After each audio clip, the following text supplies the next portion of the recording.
Mi nombre es Sofía, y desde que comencé mis estudios de Historia del Arte en la UNAM, la caótica sinfonía del microbús se convirtió en la banda sonora de mis días. Era un ritual agotador, un vaivén de metal y humanidad que me llevaba desde la majestuosidad de Ciudad Universitaria hasta el corazón vibrante y a veces desordenado de mi barrio. Yo intentaba perderme en mis libros, en la música, pero en las últimas semanas, mi santuario de anonimato había sido invadido. Y el invasor tenía nombre, aunque yo aún no lo supiera. Lo había notado antes.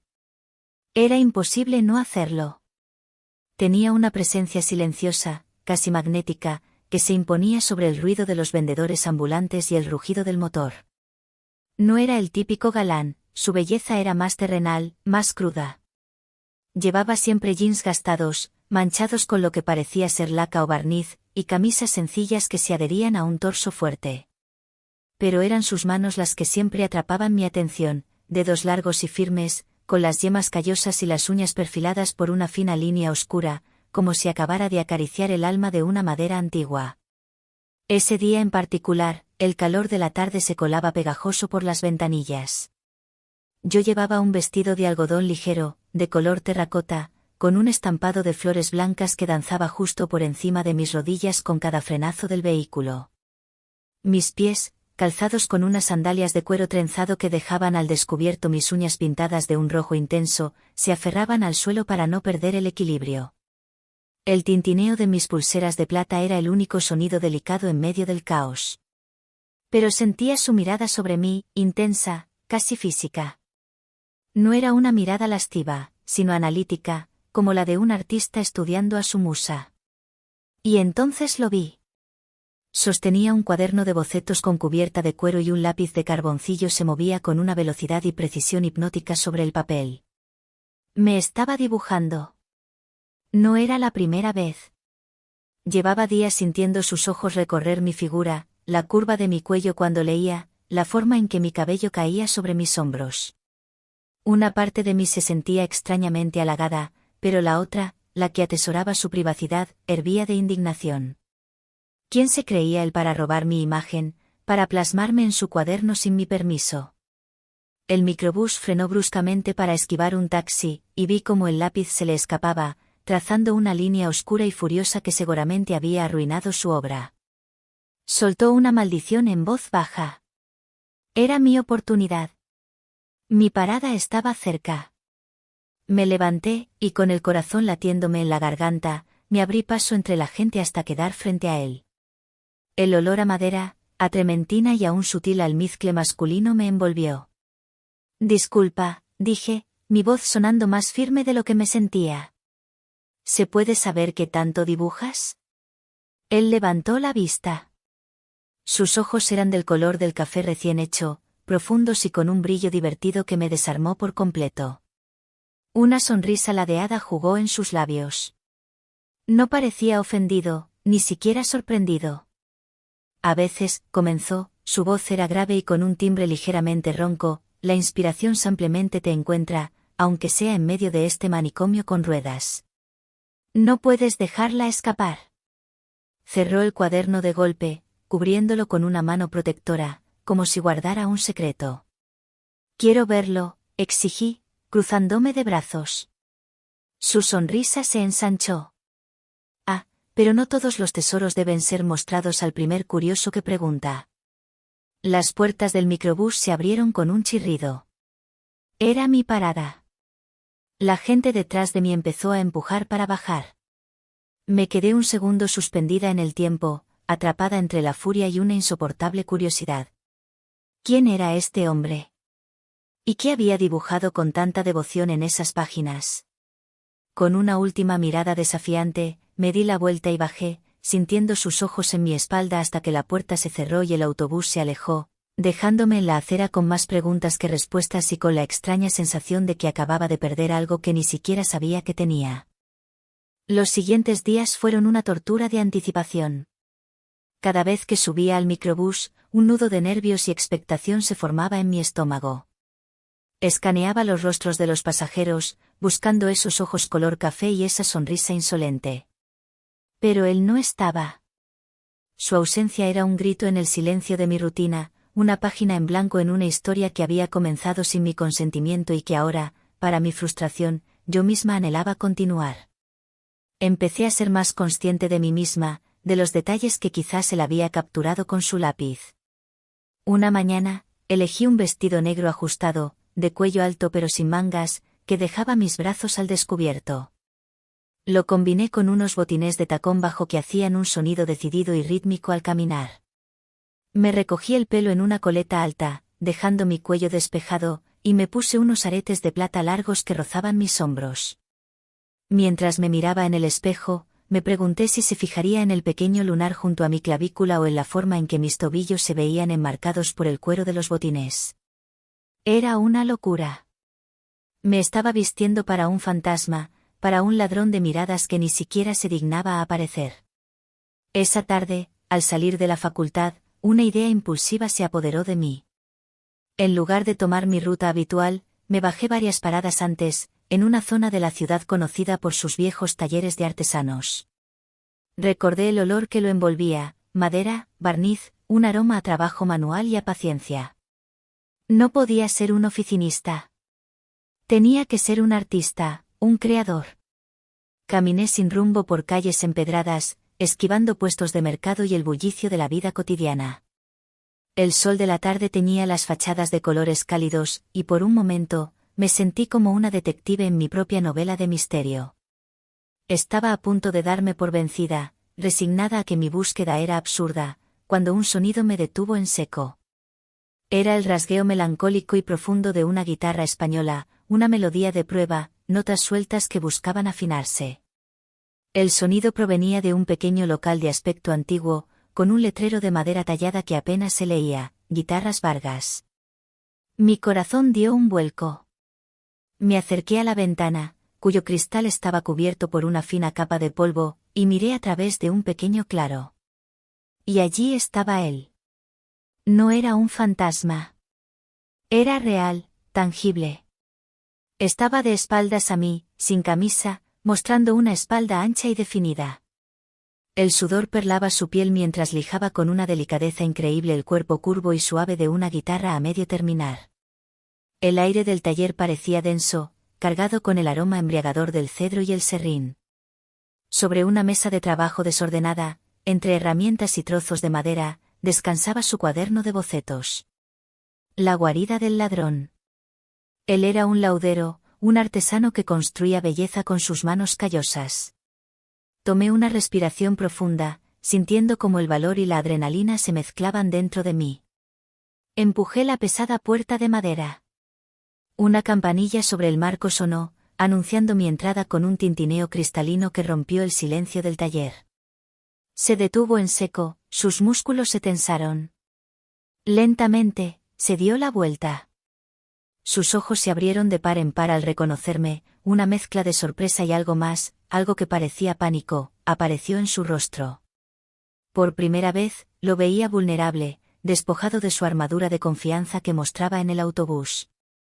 El poder, por fin, había cambiado de manos. Avancé lentamente hacia él, el taconeo de mis botines resonando sobre el suelo de madera. Mis ojos se desviaron deliberadamente hacia el cuaderno de cuero sobre la mesa antes de volver a clavarse en los suyos. Me detuve a un par de metros de él. Parece que encontré el escondite del ladrón de miradas, dije, mi voz sonó tranquila, casi un susurro, pero cargada con todo el peso de mi frustración y mi ardiente curiosidad. Dejó la guitarra con cuidado sobre la mesa, y un silencio denso y expectante llenó el pequeño taller. Su expresión era indescifrable, una máscara de tensión que ocultaba lo que vendría a continuación. El silencio en el taller se estiró, volviéndose tan denso y pesado como el aroma a madera que flotaba en el aire. Por un instante, pensé que sonreiría con esa arrogancia que le había visto en el microbús, pero en su lugar, vi como una sombra de vulnerabilidad cruzaba su rostro. Lentamente, sin apartar sus ojos de los míos, se acercó a una silla, tomó una camisa de algodón arrugada y se la puso, abotonándola despacio, como si cada botón fuera un segundo ganado para rearmar su coraza. El gesto era íntimo y extrañamente defensivo. Mi nombre es Mateo, dijo al fin, su voz perdiendo el tono juguetón para volverse seria. ¿Qué haces aquí, Sofía? El que supiera mi nombre me descolocó por completo. Un escalofrío recorrió mi espalda. ¿Cómo? Lo escuché una vez. Hablabas por teléfono, confesó, pasando una mano por su cabello oscuro y desordenado. Mira, no tienes que entenderme, pero esto. Señaló el cuaderno con la cabeza. Es complicado. Complicado es sentir que te desnudan con la mirada cada día en un transporte público, repliqué, recuperando mi aplomo. He venido a por lo que me robaste. Quiero ver esos dibujos, Mateo. No te he robado nada, su voz se endureció. No puedes robar algo que se ofrece libremente. ¿Ofrecer? Yo no te ofrecí nada, exclamé, mi paciencia agotándose. Harta de sus evasivas, di un paso decidido, rodeándolo para llegar a la mesa de trabajo. Mi objetivo era claro, el cuaderno de cuero. Vi el pánico en sus ojos cuando entendió mis intenciones. Se movió con la misma rapidez que yo. Justo cuando mis dedos rozaron la cubierta del cuaderno, su mano cayó sobre la mía, deteniéndome. El contacto fue eléctrico. Su piel, cálida y áspera por el trabajo, contra la mía. Su mano era grande y fuerte, envolviendo la mía por completo. El olor a cedro y a él, una mezcla puramente masculina, me asaltó los sentidos. Levanté la vista y me encontré con su rostro a escasos centímetros del mío. Podía ver las motas doradas en sus iris oscuros, sentir el calor de su aliento sobre mi piel. El mundo entero se redujo a ese pequeño espacio, a la tensión insoportable entre nuestras manos entrelazadas sobre su secreto. Era una lucha silenciosa, una batalla de voluntades que se libraba en el lenguaje de las miradas y el roce de la piel. En nuestro forcejeo mudo, el cuaderno se deslizó del borde de la mesa y cayó al suelo con un golpe seco. Se abrió por la mitad, desparramando su contenido a nuestros pies. Y lo que vi me dejó sin aliento. No eran retratos. Eran fragmentos. En una página, estaba dibujada mi mano, con mis pulseras de plata, aferrada a la barra metálica del autobús. En otra, mis pies calzados con las sandalias trenzadas, con un detalle obsesivo en la forma en que el cuero enmarcaba mi tobillo. Había un boceto del perfil de mi cuello cuando recogía mi cabello, otro de mis labios, entreabiertos, mientras leía un libro. Eran estudios íntimos, poéticos, casi fetichistas, de los pequeños detalles que componían mi existencia en ese caótico viaje diario. Me había descompuesto en piezas de arte, cada una más personal y reveladora que la anterior. Me agaché lentamente, como en un trance, y recogí una de las hojas sueltas. Era un dibujo de mis botines, con una atención increíble a cómo la luz se reflejaba en el cuero gastado. ¿Ves?, dijo Mateo en voz baja, casi rota. No se trataba de tu cara, ni de dibujarte sin más. Se trata de la forma en que existes sin darte cuenta. Es en los detalles. La forma en que el tintineo de tus pulseras parece ponerle música al caos. No sabía cómo hablarte. No sabía qué decir. Esto era mi única forma de acercarme. Me quedé de rodillas en el suelo de madera, con las páginas robadas a mi alrededor, sintiéndome completamente expuesta, como si hubiera leído mi diario más secreto. La ira se había disuelto, dejando en su lugar una abrumadora mezcla de confusión, halago y un poco de miedo. Vi mi vida a través de sus ojos, y la visión era a la vez hermosa y perturbadora. Levanté la vista hacia él, que permanecía de pie, esperando mi veredicto con el alma en vilo. ¿Por qué yo?, susurré, y la pregunta quedó flotando entre nosotros, cargada de un peso que ninguno de los dos sabía todavía cómo manejar. La pregunta quedó suspendida en el aire denso del taller, frágil y pesada a la vez. Mateo desvió la mirada por un segundo, como si buscara la respuesta en las vetas de la madera esparcida por el suelo. Cuando sus ojos volvieron a encontrarse con los míos, la diversión había desaparecido por completo, reemplazada por una sinceridad tan cruda que me hizo sentir aún más expuesta. Porque nada en ti parece premeditado, dijo, su voz apenas un murmullo. El resto del mundo en ese autobús parece estar disfrazado, corriendo de un lado a otro con una máscara. Pero tú existes. Noté el pequeño rasguño en el cuero de tus botines y me pregunté qué historia contaría. Vi la forma en que tus anillos de plata están gastados y pensé en cuántas páginas de libros habrán pasado. No dibujaba a una extraña, Sofía. Intentaba leer las historias que llevas en la piel. Su respuesta me desarmó. Era la cosa más poética y extrañamente íntima que nadie me había dicho jamás. Me levanté, todavía aturdida, y empecé a recoger las hojas esparcidas, apilándolas con cuidado. Él se arrodilló a mi lado para ayudarme, y nuestros hombros se rozaron. Un calor se extendió por mi brazo, un simple contacto que se sentía cargado de un significado abrumador. Para romper la tensión, él se levantó y fue hacia un pequeño refrigerador en una esquina.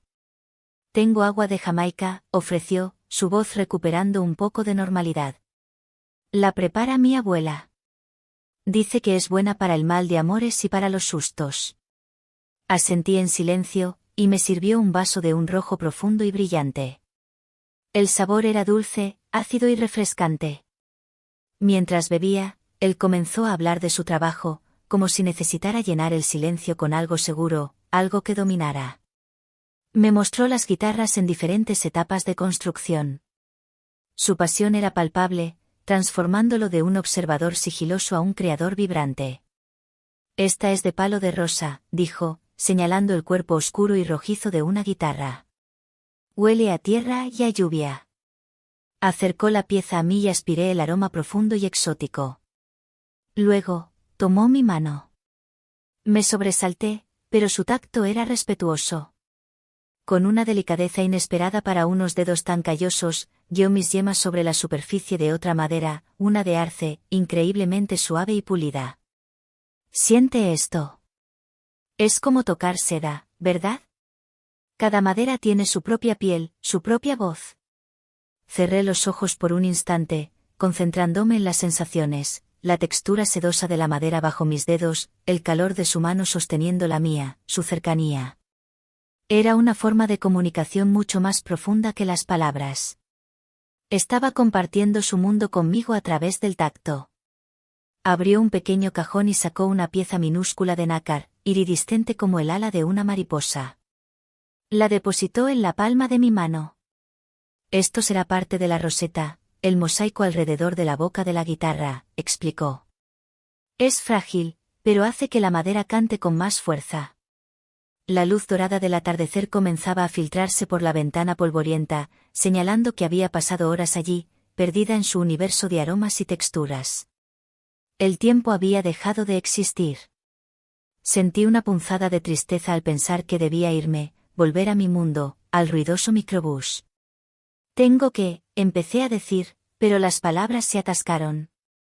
No quería irme. «Espera», dijo Mateo, su voz repentinamente urgente. Dejó las herramientas y se paró frente a mí, bloqueando mi camino hacia la puerta. «No te subas todavía a ese manicomio. Déjame invitarte un café. O un taco en la esquina, de esos que seguramente te encantan. Quiero escucharte hablar, Sofía. Quiero saber qué historias hay detrás de los dibujos. Por favor». Era una súplica, una oferta simple y terriblemente sincera. Ya no era el artista misterioso ni el ladrón de miradas. Era solo Mateo, un hombre que construía guitarras y que me veía de una forma en que nadie más lo había hecho. Miré sus ojos, llenos de una esperanza casi infantil, y todo el caos, la ira y la confusión de las últimas semanas se asentaron en una calma extraña y lúcida. Asentí lentamente, un movimiento casi imperceptible, pero para él fue suficiente. Una sonrisa genuina, la primera que le veía sin rastro de arrogancia, iluminó su rostro. En el silencio de su taller, con el sol poniéndose afuera, ambos supimos que algo nuevo y desconocido estaba a punto de comenzar. Mateo giró la llave en la vieja cerradura de la puerta, y el sonido metálico pareció sellar un capítulo y abrir otro. Salimos del silencio perfumado a madera del taller y nos zambullimos de lleno en la vibrante sinfonía de la ciudad al anochecer. Las luces de neón de las tiendas comenzaban a parpadear, el olor a elotes asados y a gasolina se mezclaba en el aire, y el murmullo de la multitud nos envolvió. La intimidad forzada del taller se disolvió, y por un momento, nos sentimos como dos extraños de nuevo. Terminamos en una pequeña taquería de barrio, un local bullicioso con sillas de plástico y un trompo de pastor girando en el centro como un sol de carne y especias. Era un lugar honesto, sin pretensiones, como él. La conversación al principio fue torpe, salpicada de silencios mientras buscábamos un terreno común que no fuera su cuaderno de bocetos. Pero poco a poco, las barreras cayeron. Le pregunté por las guitarras, y me habló de su abuelo, el Vargas original, un hombre que decía poder escuchar el alma de un árbol con solo tocar su corteza. Yo le hablé de mi fascinación por Frida Kahlo, no solo por su arte, sino por cómo convirtió su dolor en una belleza desafiante. Descubrimos que a ambos nos apasionaban las cosas con cicatrices, las que contaban una historia. Mientras comíamos, nuestras rodillas se rozaron bajo la pequeña mesa, y esta vez, ninguno de los dos se apartó. Me hizo reír con una historia sobre un cliente que le pidió incrustar la cara de su perro en una guitarra. Noté que tenía una pequeña mancha de salsa verde en la comisura de los labios. «Tienes un poquito de», empecé a decir, pero me detuve cuando vi que su mirada se clavaba en mi boca. Su sonrisa se desvaneció, y por un segundo, vi al artista, al observador, estudiando un nuevo detalle con una intensidad que me hizo sonrojar. Me acompañó de vuelta hacia la parada del microbús, caminando despacio, como si ambos quisiéramos alargar la noche. Las calles estaban más tranquilas ahora. Nos detuvimos bajo la luz anaranjada de un farol que hacía brillar el asfalto húmedo. El momento perfecto pendía de un hilo. «He pasado semanas dibujando tus labios, Sofía», dijo en voz baja, su mirada seria. «Y ha sido una dulce tortura no saber nunca a qué sabían». Dio un paso hacia mí, y con una ternura que contrastaba con sus manos ásperas, ahuecó mi rostro. Su pulgar trazó la línea de mi mandíbula, un gesto que se sintió tan familiar como si lo hubiera hecho 1000 veces. No me besó de inmediato. Esperó, dándome todo el poder, todo el espacio para retroceder. No lo hice. Me incliné hacia él y cerré los ojos. El beso fue tentador al principio, un roce suave, una pregunta. Luego, se profundizó, lleno de toda la curiosidad y la tensión acumulada. Sabía a cilantro, a lima, y a él. Era un beso que borraba semanas de frustración y las reemplazaba con una certeza cálida y abrumadora. Cuando nos separamos, estaba sin aliento, con el corazón desbocado. Una sonrisa tonta se dibujó en mi cara. Pero al mirarlo, la alegría se congeló en mi pecho. La expresión de Mateo había cambiado. La felicidad en sus ojos había sido reemplazada por una sombra de pánico. Antes de que pudiera preguntar qué pasaba, un coche viejo y destartalado frenó bruscamente junto a nosotros. La ventanilla del copiloto bajó, revelando a un hombre mayor, de rostro duro y ojos fríos como el hielo. No me miró a mí, su mirada estaba fija en Mateo. «Mateo», dijo el hombre, su voz era grave y amenazante. «Sube al coche. Tenemos que hablar de tu deuda». El color desapareció del rostro de Mateo. El mundo mágico que habíamos construido en las últimas horas se hizo añicos. Me miró una última vez, con una disculpa desesperada en sus ojos, antes de darse la vuelta y caminar hacia el coche como un condenado. La puerta se cerró, y el coche arrancó, desapareciendo en la noche de la ciudad y dejándome sola bajo la luz del farol, con el sabor de nuestro primer beso todavía en mis labios y el eco de una palabra siniestra: deuda.